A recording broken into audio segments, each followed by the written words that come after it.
ಗಾಯ ತುಂಬ ಡೀಪಾಗಿ ಆಗಿದೆ. ಆದ್ದರಿಂದ 2-3 ದಿನ ಅಬ್ಸರ್ವೇಷನಲ್ಲಿ ಇರಬೇಕಾಗತ್ತೆ. ಅದು ಪೊಲೀಸ್ ಟ್ರೈನಿಂಗಿಗೆ ಹೋಗ್ತಾ ಇದ್ದ ನನ್ನ ಮಗ, ಅದಕ್ಕೇನು ತೊಂದರೆ ಆಗಲ್ವಾ? ಅದು ಈಗಲೇ ಹೇಳೋಕ್ಕಾಗಲ್ಲ. 1-2-3 ದಿನ ಹೋಗಲಿ, ಆಮೇಲೆ ಹೇಳ್ತೀನಿ ನಾನು. ಡಾಕ್ಟರ್, ನರಸಿಂಹನ್ ನೋಡ್ಬೋದಾ? ಹೋಗಿ ನೋಡಿ, ಬಟ್ ಅದಕ್ಕೆ ಮುಂಚೆ ಸ್ವಲ್ಪ ಬಿಲ್ ಪೇ ಮಾಡಿಬಿಡಿ. ಸರಿ, ನಾನೇ ಪೇ ಮಾಡ್ತೀನಿ. ಅತ್ತೆ ಮಾವ, ನಾನು ಬಿಲ್ ಪೇ ಮಾಡಿ ಬರ್ತೀನಿ, ನೀವು ಹೋಗಿರಿ. ಸರಿ, ಬನ್ನಿ. ನರಸಿಂಹ, ಏನೋ ಮಗನೇ ಇದೆಲ್ಲ, ಯಾರೋ ಹೀಗೆ ಮಾಡಿದ್ ನಿನ್ಗೆ?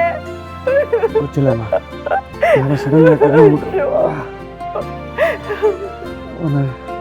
ಸಂಜಯನ ಕರ್ಕೊಂಡೋಗಿ ಎಕ್ಸಾಮ್ ಬರೆದು ಇಲ್ಲಿಗೆ ಬಂದು ಸೇರಿಸೋದು. ನರಸಿಂಹ, ಒಂದು ಕಂಪ್ಲೇಂಟ್ ಕೊಡು, ನಾನು ಅವ್ರ ಮೇಲೆ ಆ್ಯಕ್ಷನ್ ತಗೋತೇನೆ.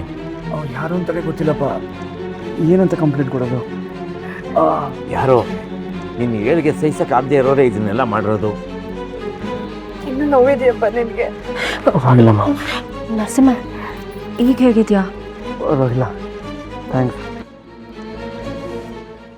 ತುಂಬ ಥ್ಯಾಂಕ್ಸ್ ಅಮ್ಮ, ಸರಿಯಾದ ಸಮಯದಲ್ಲಿ ಬಂದು ನಮ್ಮ ನರಸಿಂಹನ ಕಾಪಾಡಿದ್ದಕ್ಕೆ. ಅದು ನನ್ನ ಕರ್ತವ್ಯ ಮಾವ. ನರಸಿಂಹಂಗೆ ಏನಾದರೂ ಹೆಚ್ಚು ಕಮ್ಮಿ ಆಗಿದ್ದಿದ್ರು ನಾನು ತಡ್ಕೊಳಕ್ಕಾಗ್ತಿರ್ಲಿಲ್ಲ.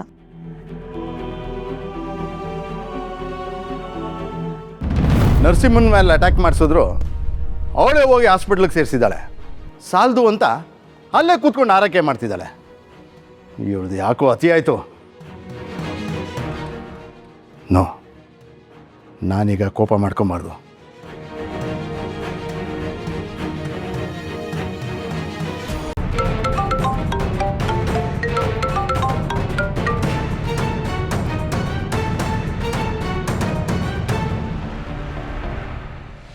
ನನ್ನ ಫೋನೇ ರಿಸೀವ್ ಮಾಡ್ತಿಲ್ವಲ್ಲ? ಪರೀಕ್ಷೆಯಲ್ಲಿ ಇವನ್ನೆಲ್ಲ ಹೇಳಿದ್ನಂತೆ, ಎಲ್ಲ ನೀನೇ ಬರ್ದಿಯಂತೆ. ಚೆನ್ನಾಗಿ ಹೇಳಿದ್ನೇನಮ್ಮ? ಹಾಂ ಮಾವ, ಚೆನ್ನಾಗೇ ಬರ್ದಿದ್ದೀನಿ. ರಿಸೀವ್ ಮಾಡಲಿಲ್ಲ ಅಂದರೆ ಪದೇ ಪದೇ ಕಾಲ್ ಮಾಡ್ತಾನೆ ಇರ್ತಾರೆ. ಮಾವ, 1 ನಿಮಿಷ ಬಂದೆ.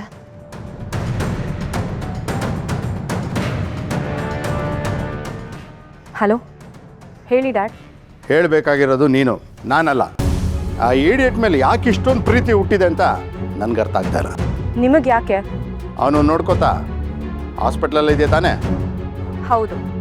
ಅಪ್ಪ ಅಮ್ಮನಿಗಿಂತ ಅವನೇ ನಿನಗೆ ಚೆನ್ನ. ಹಾಗೆ ಅಂದ್ಕೊಳ್ಳಿ. ನನಗೀಗ ಮಾತಾಡೋದಕ್ಕೆ ಟೈಮ್ ಇಲ್ಲ ಡ್ಯಾಡ್. ಫೋನ್ ಮಾಡಿದ್ದೇನು ಅಂತ ಹೇಳಿ. ಹೌದಮ್ಮ, ಇಷ್ಟು ದಿನ ಡ್ಯಾಡಿ ಡ್ಯಾಡಿ ಅಂತ ನನ್ನ ಹಿಂದೆನೇ ಸುತ್ತಾ ಇದ್ದೆ. ಈಗ ನಿನಗೆ ನನ್ನ ಹತ್ರ ಮಾತಾಡೋಕ್ಕೆ ಟೈಮ್ ಇಲ್ಲ ಅಲ್ಲ? ಯಾಕಮ್ಮ ನಿನಗೆ ನನ್ನ ಮೇಲೆ ಅಷ್ಟೊಂದು ಕೋಪ? ನಾನು ಏನು ತಪ್ಪು ಮಾಡಿದ್ದೀನಿ? ನರಸಿಂಹ ಇವತ್ತು ಹಾಸ್ಪಿಟ್ಲಲ್ಲಿ ಇದ್ದಾನೆ ಅಂದರೆ ಅದಕ್ಕೆ ಕಾರಣ ಯಾರು ಡ್ಯಾಡ್? ಯಾರು? ನೀವೇ ಅಲ್ವಾ? ಮಾಡೋದೆಲ್ಲ ಮಾಡಿ ಈಗ ನಗ್ತಿದ್ದೀರಾ. ಮಗಳೇ, ಇದು ಜಸ್ಟ್ ಸ್ಯಾಂಪಲ್ ಅಷ್ಟೇ. ನೀನಲ್ಲೇ ಇದ್ದರೆ ಅವನು ಬೇರೆ ಗತಿನೇ ಕಾಣಿಸ್ತೀನಿ. ನೋಡಮ್ಮ, ಇದನ್ನು ಕೂಲಾಗಿ ಹ್ಯಾಂಡ್ಲ್ ಮಾಡೋಣ ಅಂತ ಅಂದ್ಕೊಂಡೆ. ಆದರೆ ನೀನು ನನ್ನ ಫೋನೇ ರಿಸೀವ್ ಮಾಡ್ತಿಲ್ಲ. ಈಗ ನೀನು ನನ್ನ ಮಾತು ಕೇಳಿಲ್ಲ ಅಂದರೆ ನನ್ನ ಬೇಕ್ತಿ ನನ್ನ ಮಾತು ಕೇಳಲ್ಲ.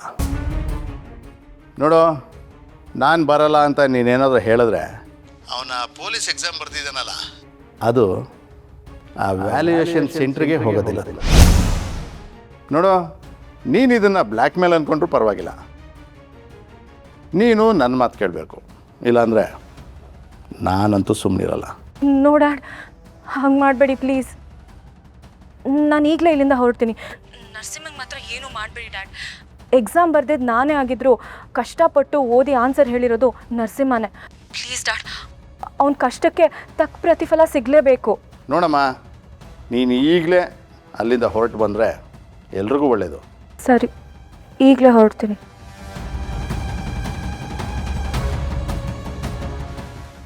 ಒಳ್ಳೆ ಮಾತು ಯಾರೂ ಕೇಳೋದೇ ಇಲ್ಲ. ಬುಡಕ್ಕೆ ಬಾಂಬೆ ಇಡಬೇಕು. ಅತ್ತೆ ಮಾವ, ಮನೆಯಿಂದ ಫೋನ್ ಬಂದಿತ್ತು.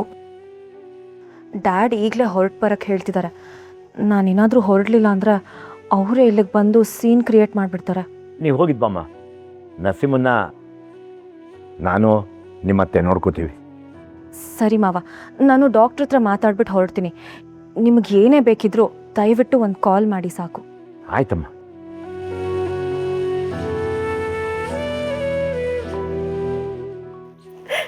ಎಷ್ಟು ನೋವು ಅನುಭವಿಸ್ತಿದ್ದನೋರಿ.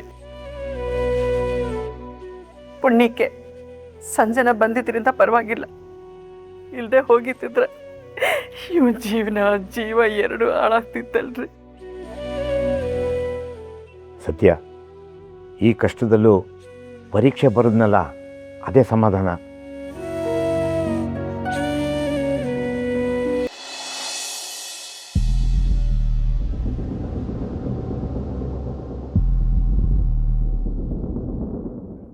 ಸೌಂದರ್ಯ, ನಿನ್ನ ನೋಡ್ತಾ ಇದ್ರೆ ಆಕಾಶದಲ್ಲಿ ಹಾರೋಡ ಹಕ್ಕಿ ಬೇಟೆ ಇಲ್ಲದೆ ನೆಲದ ಮೇಲೆ ಬಂದು ಕೂತಿರೋ ಥರ ಕಾಣ್ತಾ ಇದೆ. ಹೇಗಿದ್ದವಳು, ಹೇಗಾಗೋದೆ? ಈ ಮನೆಗೆ ಮಹಾರಾಣಿ ಥರ ಮೆರಿತಾ ಇದ್ದವಳು ನೀನು. ನಿನ್ನ ಮಾತೆ ವೇದವಾಕ್ಯ ಆಗಿತ್ತು, ಈಗೆಲ್ಲ ತಿರುಗುಬಾಣ ಆಗಿದೆ. ದಿಶಾ ಮದುವೆ ಆಗಿ ಮನೆಗೆ ಬಂದಾಗಿಂದ ಅವಳು ನಿನ್ನ ವಿರುದ್ಧನೇ ನಡ್ಕೋತಾ ಇದ್ದಾಳೆ. ನೀನು ಬೇಡ ಅನ್ನೋದನ್ನೇ ಮಾಡ್ತಾಳೆ. ಎಲ್ಲರ ಮುಂದೆ ನಿನಗೆ ಮರ್ಯಾದೆನೇ ಕೊಡ್ತಾ ಇಲ್ಲ. ನಿನ್ನನ್ನು ಒಳ್ಳೆ ಬಫೂನ್ ಥರ ನೋಡ್ಕೋತಾ ಇದ್ದಾಳೆ. ಅಲ್ಲ ಸೌಂದರ್ಯ, ಇಷ್ಟೆಲ್ಲ ಆದರೂ ನೀನು ಅವಳ ವಿರುದ್ಧ ಒಂದೇ ಒಂದು ಮಾತು ಕೂಡ ಆಡಿಲ್ಲ. ಯಾಕೆ? ನೀನೇ ಅವಳನ್ನು ಸೊಸೆಯಾಗಿ ಕರ್ಕೊಂಬಂದೆ ಅಂತನಾ?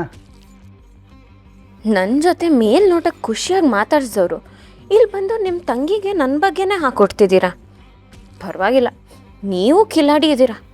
ನನಗೇನೋ ನೀನು ದೀಪ ಇದ್ದಾಗಲೇ ಚೆನ್ನಾಗಿದ್ದೆ ಅಂತ ಅನ್ನಿಸ್ತು. ಅವಳು ಮುಂದಿನೂ ನೀನು ವಿರುದ್ಧವಾಗಿ ನಡ್ಕೊಂಡಿರಲಿಲ್ಲ. ಎಲ್ಲರ ಮುಂದೆ ನಿನಗೆ ಮರ್ಯಾದೆ ಕೊಡ್ತಾ ಇದ್ಲು, ಗೌರವದಿಂದ ನೋಡ್ಕೋತಾ ಇದ್ಲು. ಅದು ಯಾವ ಪಾಪಿ ಕೆಟ್ಟು ದೃಷ್ಟಿ ಬಿತ್ತೋ ಏನೋ, ಅವಳು ಜೀವ ಕಳ್ಕೊಳ್ಳೋ ಥರ ಆಗೋಯ್ತು. ಬಾಯ್ ಬಂದಾಗೆಲ್ಲ ಮಾತಾಡಬೇಡಣ.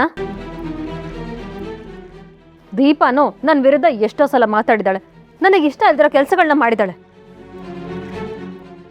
ಅವಳೇನು ಸಾಮಾನ್ಯವಾದವಳಲ್ಲ. ಅವಳು ನಿನ್ನ ಜೊತೆ ಚೆನ್ನಾಗಿದ್ಲು ಅನ್ನೋ ಕಾರಣಕ್ಕೆ ಅವಳನ್ನ ಬಯಸ್ಕೊಂಡು ಬರಬೇಡ.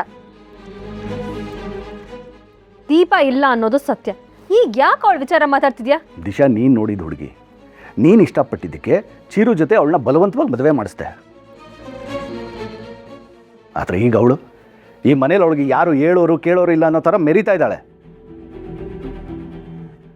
ಲೈಫಲ್ಲಿ ಸೋಲು ಅನ್ನೋದನ್ನು ನೋಡದೇ ಇರೋ ನಿನಗೆ ಮಣ್ಣು ಮುಗಿಸ್ತಾ ಇದ್ದಾಳೆ.